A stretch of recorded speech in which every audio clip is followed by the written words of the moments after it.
জয় মা শ্যাম সুন্দরী বন্ধুরা, কেমন আছো তোমরা সবাই?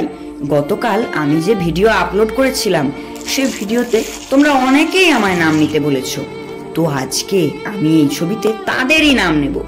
তোয়া, উর্বশী এরপর বলেছে ভাই তুমি এগিয়ে যাও, তুমি পারবে।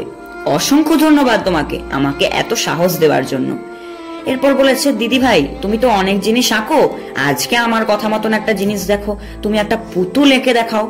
অবশ্যই আঁকবো, তোমাকে শুধু কিছুদিন অপেক্ষা করতে হবে। আর আমি দিদি নই, এছাড়াও রয়েছে রুষা, দীপান্বিতা, প্রিয়া, স্বর্ণালী দে, জিয়া। আবার একজন বলেছে খুব সুন্দর হয়েছে ড্রয়িংটা, আমার নাম নাও প্লিজ, আমার নাম রানী দাস, প্লিজ প্লিজ প্লিজ। ও এখানে অজস্র প্লিজ বলেছে আমার নামটা নিও। এই তো তোমার নাম নিয়ে নিলাম। আর আজ আমি যাদের নাম নিতে পারলাম না এই ভিডিওতে, নেক্সট ভিডিওতে অবশ্যই নেব। তো তোমরা তাড়াতাড়ি কমেন্ট করে দাও আর এই ছবিটা কেমন হয়েছে যদি ভালো লাগে কমেন্টে রেড হার্ট দিও।